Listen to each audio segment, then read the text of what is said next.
Welcome back for video number 10. This one's going to be more of a serious video. So just to let you know, out of this series, I'm going to try to achieve all of these videos for our youth baseball players in 12 videos. I'm reserving video 11 for the catcher's position and video number 12 for the pitcher themselves, because there's a lot to be involved with that and how our area youth are adapting to those positions. For video number 10, this is going to be more for the adults or the coaches, parents, so on and so forth, involved with baseball. We have to address the reality of burnout. Okay, sorry, dog just knocked over anything. It is a thing. Okay, no matter what sport they're in, our youth can get burnt out if they are exposed to it or being forced to play the game. If they are not interested in them. You will be able to learn throughout your baseball career experience if the player is intended to keep doing it. Now, there are times when they may lose interest in it, and then later on, as they are aging, they might rekindle that interest. Don't push it. One of the phrases used, the psychological point of baseball,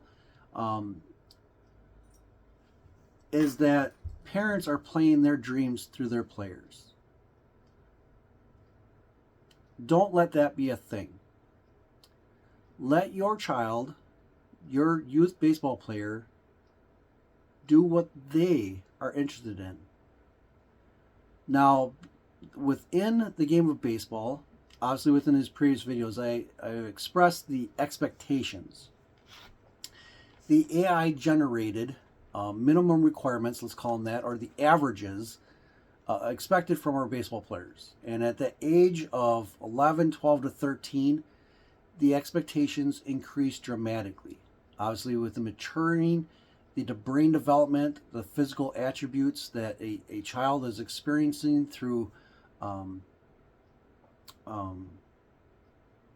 maturity and through growing in age, their interests are going to change. Now, because you have dedicated time and commitment to playing at the earlier ages, does that mean you are forcefully, that you have no other option to stay with baseball and keep going with that practice? No. Okay? Let your kids be kids. Okay? If they lose interest in it, don't push it. The harder you push, the more they'll probably move away from the interest in baseball. Easy enough? Chronic stress, physical exhaustion, loss of enjoyment in the game, the level of commitment from the player and the organizations and the parents all contribute to that loss of enjoyment. At what point is the game about having fun and just being out with friends and interacting with them, to the point where it becomes more competitive, where the focus is going on to your individual performances, whether it's from your individual performance on the field to the equipment you're using and the finances that you are spending on the sport? Don't let it get out of hand. Always put yourself in check. Okay, again, that communication, get your players around the dinner table. Ask them every single day, even in the off season, how they are feeling about the game of baseball. Just that general. Okay? Now, life happens. The interest of an individual may be moving through puberty. Maybe their interest is less towards a sport, where they might be showing a little bit more interest towards cars. Maybe they're more interested in getting their driver's license or starting their first job. Girls, okay? All of that is dependent on the individual. Can you balance the game of baseball within life? For some individuals, baseball is life. And you're going to be able to identify that within your experience at the lower levels. Again, T-ball. You are not necessarily going to be able to predict whether your child or your player is going to be the next Hall of Famer. You cannot determine that. As a parent, you might want to believe, I've got a stud and if we focus on this, we're going to create an all-star. They're going to be in major leagues. They're going to make millions, and they're going to be able to pay me back for all the equipment I purchased for their baseball career. You have no idea. Take baseball for the positives that it offers within your child's life. Do not push them. The one area where you want to push them is obviously within their understanding and their physical fitness. It takes the ability to get stronger and push them in the weight rooms or push them into that physical activity that will transfer not only into the sport of baseball, but for something that's going to be much more important as they become adults. Allowing them to deal with loss. Maybe things aren't going their way. Maybe they're not, even after putting in the effort, they are not able to play at the level that other individuals of their age can. Every kid develops at a different rate, both with a mentality and physical form. Don't let that discourage them. Be understanding. Coaches, how you create the situation in your youth baseball organizations can determine a lot about the players that lose interest in the game, lose enjoyment. If the players are in a rut where they are not necessarily performing very well, are you just writing them off and saying, oh, next year he's not going to be on the team? Or are you offering them advice to improve on their life and allow that to be a memory of theirs of saying, my coach, even when they're 30 or 40 years old as adults themselves, they can remember that coach was saying, he gave me this piece of advice that has held true to this whole entire time. That will develop our baseball players. It will also develop very conscious and accountable adults. And those individuals will find their way back to the baseball diamonds when they have children of their own and they volunteer to be on the baseball teams as either coaches or helping set up the games, run concession stands. There might be a lull of experience missing from the baseball experience, but they will come back if they have a good experience within baseball at the younger ages. So again, kind of a more serious video. If you are a youth baseball player and your parents are sharing this with you, be realistic. Not everybody was born to be the professional baseball player. Very few actually make it to that extent.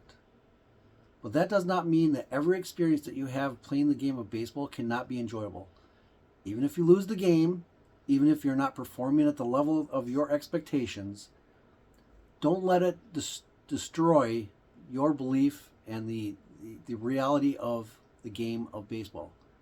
It is a game that can help you prepare to become a reasonable adult that can enjoy your life experience. I know there's more I wanted to add to that. I'm trying to think what it was.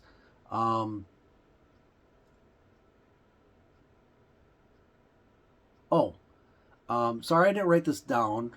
Maybe I should, just so you guys can keep track of it.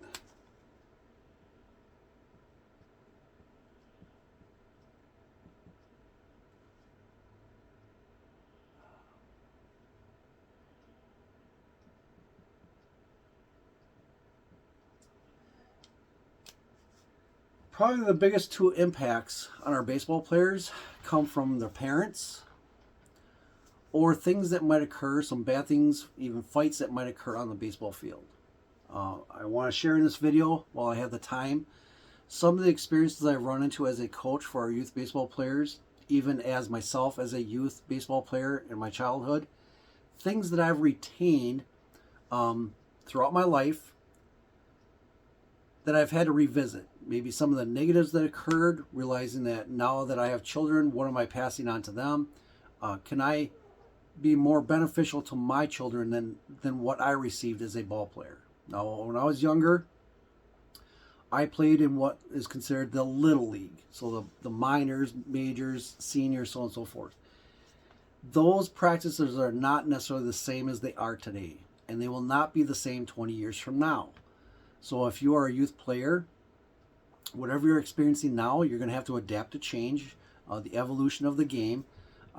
What you might believe, what it takes to get to the Major League Baseball today, in 5 years could be something completely different.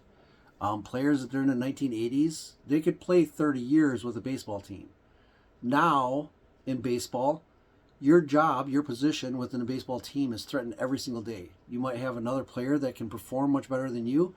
You might have coaches that are rotating the batting order or the pitching staff, the bullpens, to the point where you don't get to play. By the end of the season, if your stats don't please the management within the professional baseball teams, you're a free agent or your contract is closed down. Things change.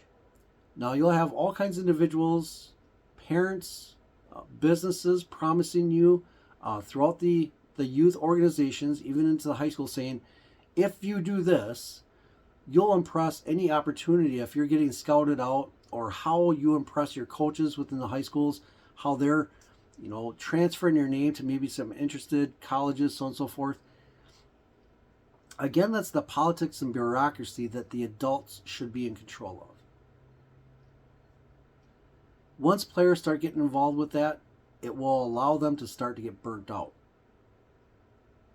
It's beyond their mental capability to handle. They can understand it, but to handle it, their brains are still growing. Life experiences are still being built. Don't flood them with too much information.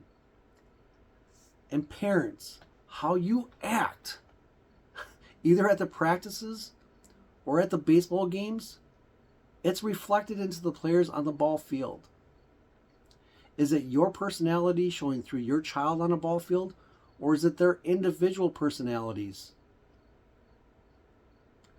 One of the negative experiences that I have is being a coach.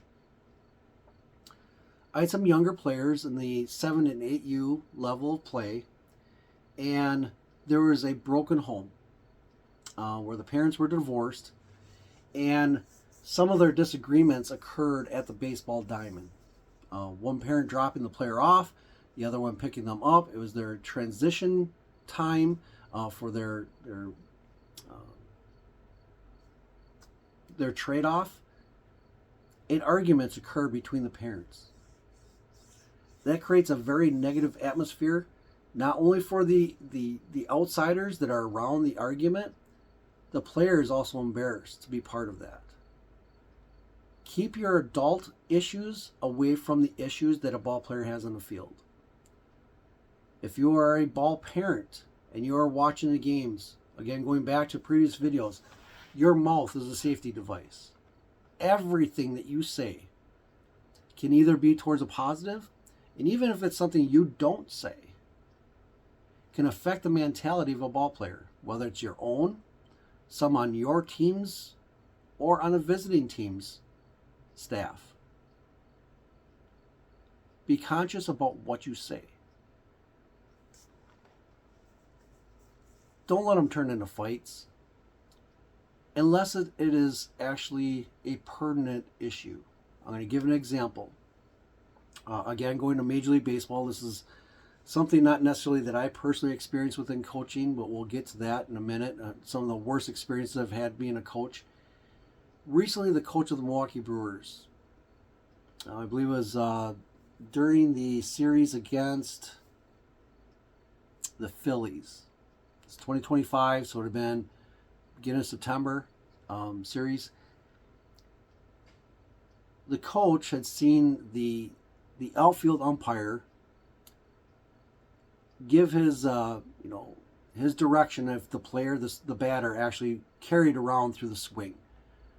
2 times in a row, it was very obvious to any of the fans watching that the batter swung on the ball with strikes, but the outfield umpire called him safe, that he didn't go around.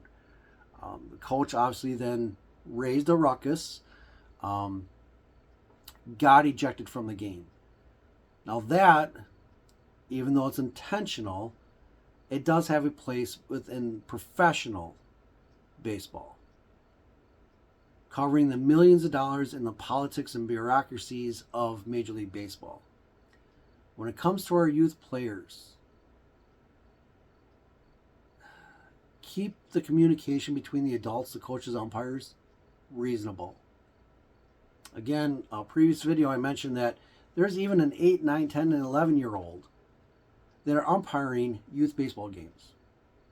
And he's actually excellent at what he does. Parents are not rushing up to the fence and yelling, saying, "Umpire, you know what you're doing. You're too young. You're too stupid." They do. He has learned to ignore them.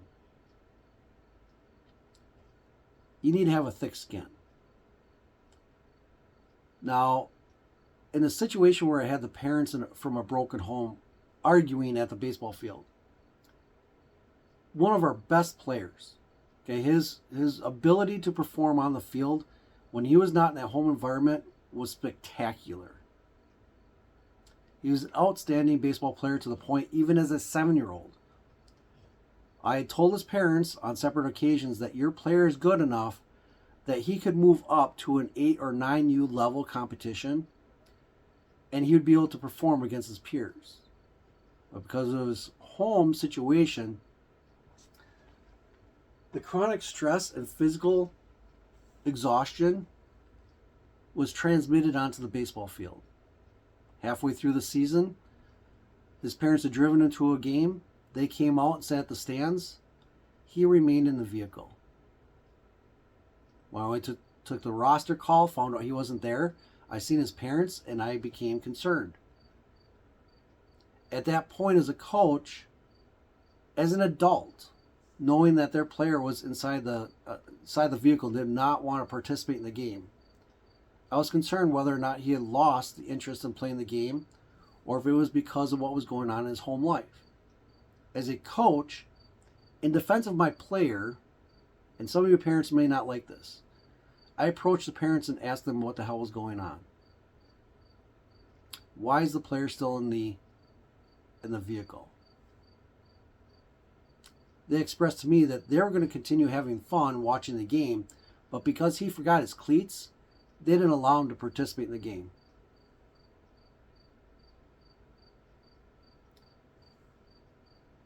The biggest altercation and reason for a player getting burnt out starts at home.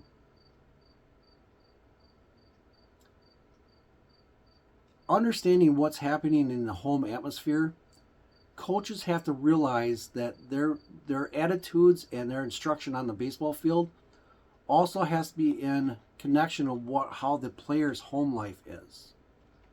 No different than a teacher in school. You have to be able to identify situations of abuse. You have to identify situations of neglect. In most leagues, if you want to become the coach for your team, most of the travel ball organizations will require you to actually take classes to be able to identify abuse. Never let that situation be from between the coach and the player. Even during games when parents are yelling through the fence, if it is the distraction or impression on your players, do not be afraid to address the parents. Again, parents, you are part of the team. It's a coach's responsibility to instruct the team.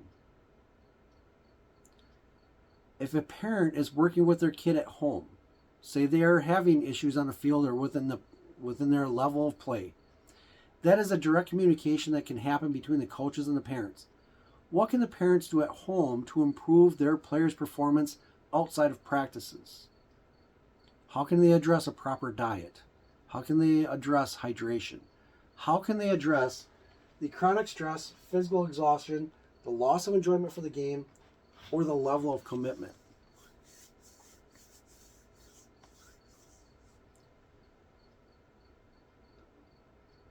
So again, there are negatives involved with baseball. Try to keep it out of the experience of your ball player, especially your youth ball players.